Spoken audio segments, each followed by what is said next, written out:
Ele é médico, investidor e consultor. Fala sobre mercado financeiro, sobre planejamento financeiro e dá dicas para você ter autonomia, independência financeira no futuro. Nós recebemos hoje o médico Marcelo Duarte Vieira.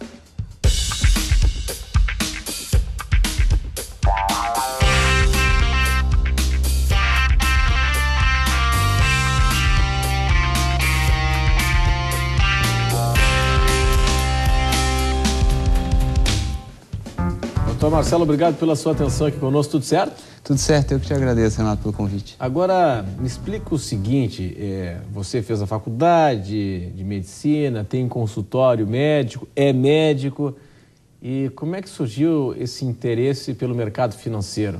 Na verdade, hoje isso começou ainda na faculdade, meio que quase como um hobby, né?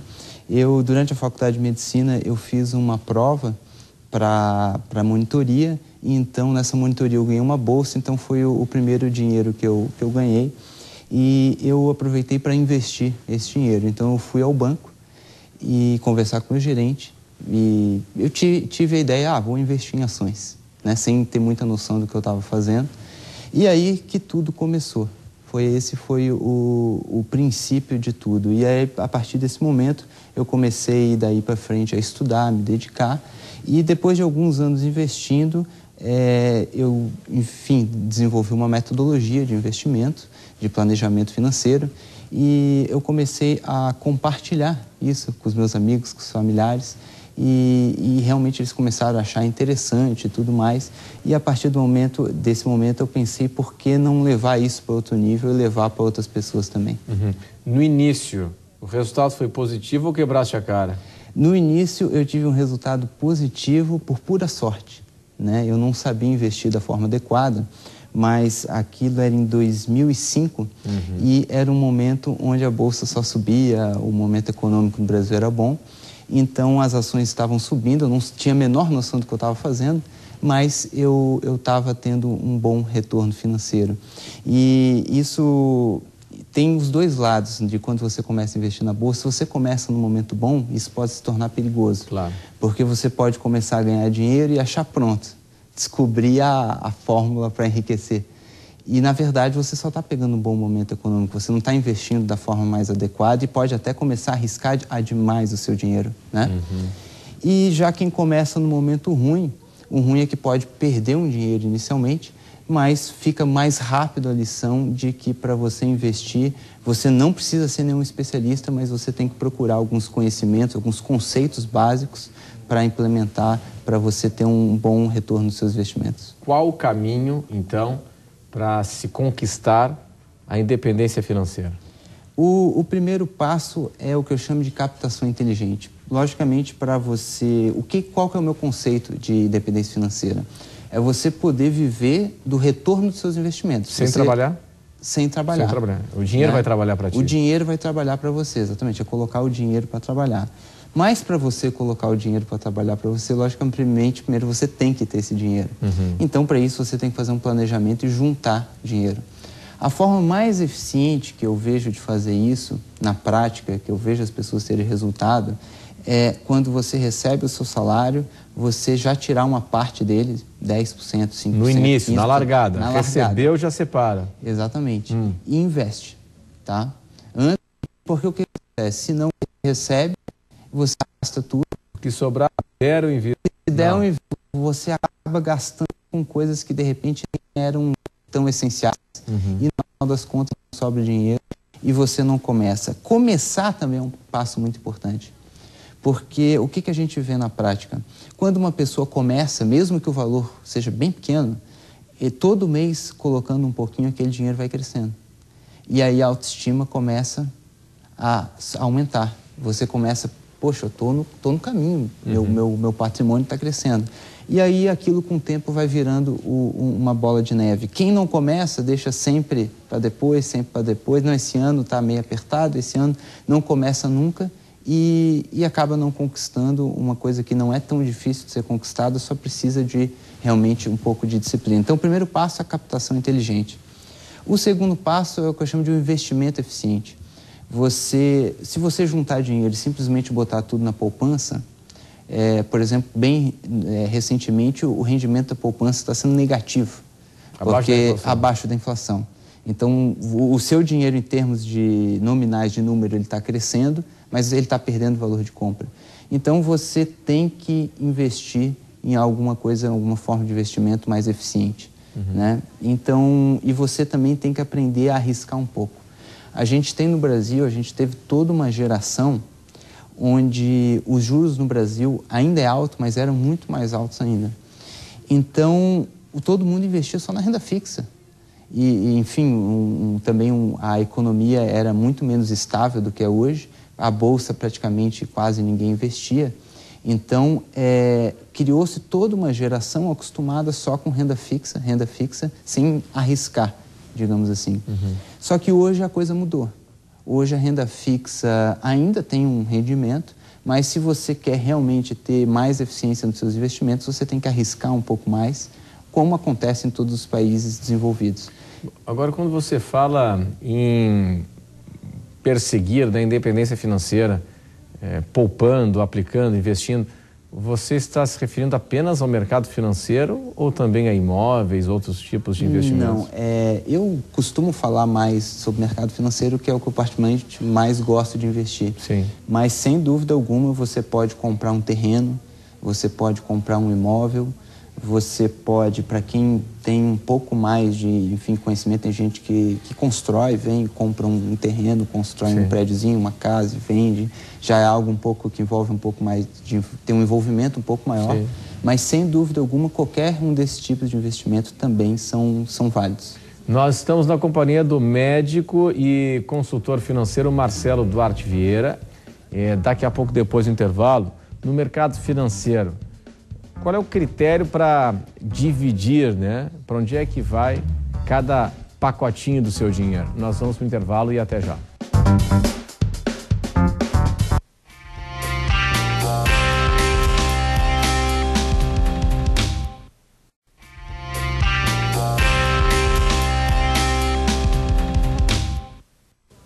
TV Com Entrevista hoje está na companhia do médico e consultor financeiro Marcelo Duarte Vieira. Bom, doutor Marcelo, é o seguinte, o senhor que desde o período que começou a fazer uma bolsa, quando começou a receber a bolsa, né, de estudo, pegava parte desse recurso para aplicar no mercado financeiro, se apaixonou pela área e hoje, além da medicina, fala sobre planejamento financeiro. Bom, mercado financeiro, tá, como é que eu divido?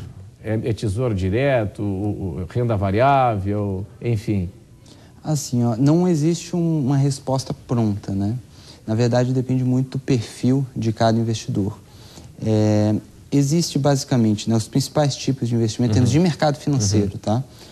A renda fixa, o principal deles é o tesouro direto, né? O fundo imobiliário, que ainda é pouco conhecido, que é uma forma de você comprar imóveis comerciais na bolsa, tá? Ações, montar uma carteira de ações, ou seja, se tornar sócio de empresas.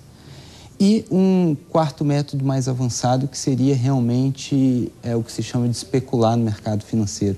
Você tem uma metodologia para comprar e vender ativos financeiros, tá? Seja qual for esse ativo, uma ação, uma moeda ou uma commodity. Tá. E então você pode dividir, por exemplo, eu considero que 50% de renda fixa e 50% de renda variável é algo seria a média. Quando você fala renda fixa, você está falando poupança ou tesouro direto? Basicamente tesouro direto, que é o mais interessante. Mais interessante, né? Que é a garantia do governo, né? Do Tesouro Federal.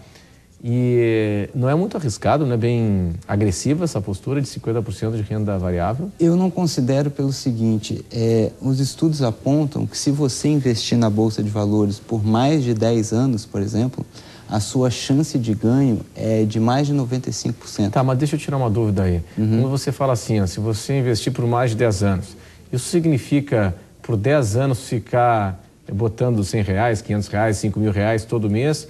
Ou significa no ano 1 você coloca o dinheiro e espera 10 anos? O ideal é sempre uma aplicação mensal, tá? tanto para diluir o risco do investimento. Sim, porque você vai comprando papéis com preços diferentes, né? Exatamente. Tanto porque, a não ser quem já tem realmente um capital muito alto, até pode fazer um investimento grande e esperar ele render por 10, 15 anos, mas não é o que acontece com a maioria das pessoas. A maioria das pessoas que querem conquistar a independência financeira, elas têm que ir juntando dinheiro aos poucos. Elas não têm condições de chegar, não, eu vou investir 100 mil, vou esperar 20 anos para conquistar a independência financeira com o resultado desses 100 mil, porque a maioria não tem esse valor inicial. Tá, mas aí o seguinte, vamos pegar esse prazo de 10 anos, que é um prazo interessante.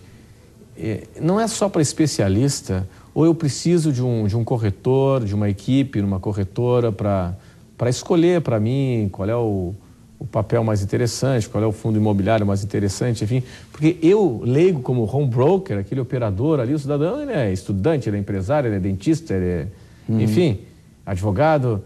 Não é o dia a dia dele aquilo ali. Ele pode achar bacana, excitante e tal, mas não é a dele. E aí, qual é o caminho? Eu acho que o melhor caminho é se educar, tá? Sem dúvida alguma, você não precisa ser um especialista para investir de maneira eficiente. Mas você vai ter que estudar um pouco, você vai ter que ler um livro, fazer um curso, fazer uma palestra, você vai ter que aprender os conceitos básicos. A partir do momento que você tem esses conceitos básicos, você, por exemplo, com relatórios de corretoras, por exemplo, que oferecem gratuitamente para quem tem conta, você tem condições de analisar e fazer o investimento da forma correta e precisando de muito pouco tempo, tirar 2 horas por mês, por exemplo, para acompanhar os seus investimentos. Porque quando você não tem o conhecimento, nem que seja um conhecimento básico, e você simplesmente larga na mão, por exemplo, de um corretor, você corre grande risco de... O corretor, muitas vezes, ele tem um bom conhecimento, tá? Mas muitas vezes ele tem um interesse próprio, que é, por exemplo, girar patrimônio demais. Claro, claro. Então, ele ganha em cada movimentação. Na movimentação, na corretagem. Então, muitas vezes, você compra isso aqui, aí aqui 15 dias vende e compra outro, agora faz isso, agora faz aquilo.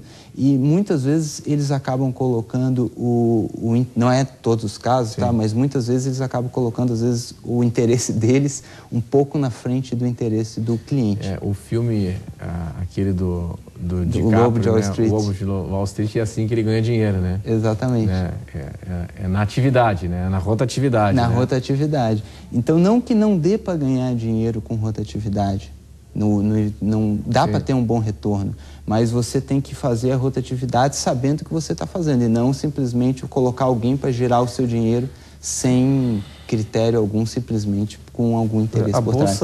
A bolsa deu uma queda agora, né? Eu digo, deu uma queda de expectativa, né?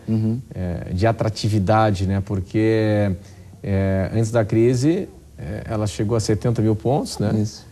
E agora está na faixa aqui de 60, 50? Está nessa faixa. Quer dizer, é um bom momento para botar dinheiro? Eu acho que não dá para você prever o futuro, tá? Não tem como você chegar, não, esse é o momento de comprar porque está barato. Sempre pode cair mais, ao mesmo tempo que sempre pode, a partir de agora, ter uma alta e ir para 80, 90 mil pontos.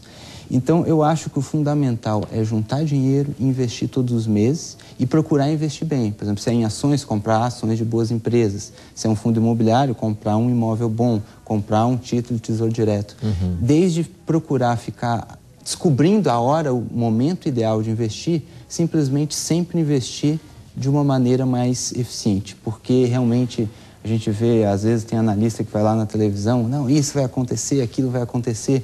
Aí de 10, 9 erram, 1 acerta, e aí ele é o rei, mas da próxima vez ele erra, o outro acerta. Sempre tem um que acerta, né? Claro, claro. Mas a maioria sempre erra porque realmente é imprevisível. Uma prova foi a crise de 2008, que véspera da crise ninguém falava de crise financeira. Bom, para daqui a pouco, depois do intervalo, nós seguimos a conversa com o médico e consultor financeiro Marcelo Duarte Vieira.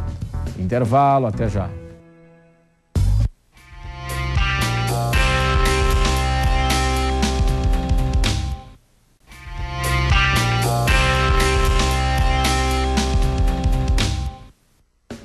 TV Com Entrevista hoje está recebendo o médico e consultor financeiro Marcelo Duarte Vieira. Agora, o seguinte, né? Se nós pegarmos aí o exemplo, e nós conversamos sobre isso na CBN, né? O exemplo daquele cidadão que não é do mercado financeiro, mas acompanhava as notícias daqui e dali e tal, a abertura do capital das empresas do Eike Batista, o SX e tal. O cara botou toda a graninha dele que ele economizou, botou lá na OSX e depois quebrou bonito a cara. O que tu diria para esse cara? Na verdade, ele tem que aprender com o erro dele. Ele errou, porque ele, enfim, não é como a gente conversou, as empresas do Eike Batista nunca apresentaram lucro, eram só projetos, né? Então, de repente, tudo bem, se você acredita no projeto e quer pegar uma partezinha do seu capital... Desculpa, mas na época, ninguém falou isso, né? Depois se fez a leitura de que ele vendia um sonho, mas não tinha produção, resultado, enfim. Agora, na época, ele era o símbolo do novo Brasil. Era o Brasil que estava dando certo, enfim. Capa da Exame, capa das revistas, enfim. E muita gente quebrou a cara, né? Muita gente, infelizmente. Mas uma das coisas que a gente ensina, né, quando uma pessoa vai começar a investir, é exatamente a tomar cuidado para não cair nesse oba-oba. Você simplesmente pegar dados e analisar dados. Por exemplo, se uma empresa lucrativa, se ela vem com lucros crescentes a cada trimestre. Não tem lucro ainda? Espera, o dia que apresentar lucro, você avalia. Então, ou seja, com alguns critérios bem simples, bem básicos, quem tem um pouco de noção já não colocou dinheiro nessas empresas. Mas realmente muita gente caiu, porque aí a pessoa não tem essa noção, vê na revista, vê como o cara como um grande símbolo novo, grande empreendedor do Brasil e tal, e aí acabou realmente quebrando a cara. Para quem quebrou a cara, eu acho que não adianta ficar chorando o resto da vida, né? Você tem que chegar, não, fiz besteira, paguei o preço, vou fazer certo daqui para frente, vou aprender, vou começar de novo devagarinho, superando o trauma, né? Porque fica um trauma, e recomeçar, porque também não adianta chegar, perdi dinheiro, bolsa é muito ruim, então nunca mais vou investir só em renda fixa. Não que tenha algum problema só investir em renda fixa, mas se você quer ter mais retorno, você tem que arriscar um pouco, mas arriscar sempre da forma correta. E a ideia também de pulverizar mais, né, o investimento, né? Não concentrar tudo Exatamente. num ativo. Né? Não só, isso são dois tipos de diversificação. Não só a diversificação, por exemplo, não colocar todo o dinheiro em bolsa, colocar imóveis, renda fixa e tudo mais, como também dentro de bolsa, por exemplo, dentro de ações, você diversificar entre diversas ações, 5 ações, 8 ações, 10 ações, porque se por acaso uma empresa, pode ser que uma empresa que hoje é excelente, daqui 5 anos quebre, né? É possível que isso aconteça. É da vida, né? É da vida, então você tem que diversificar. Agora, aquele que ganha na faixa de R$1.500, R$2.000, se a gente pegar uma faixa bem Florianópolis mesmo, né? Bem catarinense, a média, né, de salário não é aquela maravilha toda, né? Essa faixa de R$1.500, R$2.000. Se a gente pegar a média CLT, né? Esse pequeno investidor pode entrar na bolsa também? Pode, tá? Hoje você compra fundos imobiliários a partir do valor de em torno de R$100 e na bolsa ações mesmo começa a valer a pena a partir do valor mais ou menos de R$400. Ou seja, se o cara ganha R$1.500 e ele junta 10% do salário, que dá 150 por mês, com 3 meses ele já tem um aporte, por exemplo, para entrar na bolsa. Se ele, por exemplo, for fazer um aporte a cada 3 meses, no caso da parte que ele for investir em bolsa de valores. Então, realmente, hoje está acessível. As corretoras de valores, há 5 anos atrás, 8 anos atrás, quando estavam iniciando os home brokers, a corretagem era caríssima. Hoje existem corretoras com corretagem R$1, R$2, R$3, R$4, R$5. Então, realmente, ou seja, agora está acessível para o pequeno investidor também. Agora, falando de educação financeira, o cartão de crédito é um negócio perigoso também, né? É uma ferramenta muito boa, mas que pode se tornar perigosa. Eu digo, não tem nada que é bom ou ruim, é que nem a faca. Você pode usar a faca para passar manteiga no pão ou para esfaquear alguém. É a mesma coisa o cartão. Se você usa... O limite do seu cartão não é o que você tem para gastar. O Sim, limite exato. é o que você tem na carteira. Claro. Se você tem o dinheiro para pagar a fatura, você pode, por exemplo, usar o cartão. Você paga aqui 30 dias, você acumula milhas aéreas, sim, viaja de graça, economiza em passagem. Tem os benefícios, tem outras vantagens, sim, né? Sim. Então, se você usar da forma correta, ele é uma ferramenta excelente. Agora, se você começa a gastar mais do que você ganha, passa no cartão, e aí você não paga a fatura inteira, aí já vem 12%, 15% de juros. Então, imagina, a gente investe no mercado financeiro para tentar 1%, 2%, 3% num mês, é uma rentabilidade excelente. Imagina você pagando 12% contra. Claro, claro. Então, aí você acaba indo pelo cano. Então, quem tem disciplina, usa porque é uma ferramenta ótima. Quem não tem, é melhor realmente usa só o cartão de débito, que é o dinheiro que tem na conta, corta o cheque especial, ou seja, se você não tem disciplina, é melhor cortar o mal pela raiz. Qual foi a maior extravagância financeira sua? Minha maior extravagância financeira foi, de repente, gastar demais para mobiliar uma casa. Enfim, às vezes a gente se empolga, né? É a minha casa, vou montar um negócio. E eu acabei realmente investindo um dinheiro alto para mim na época, naquilo.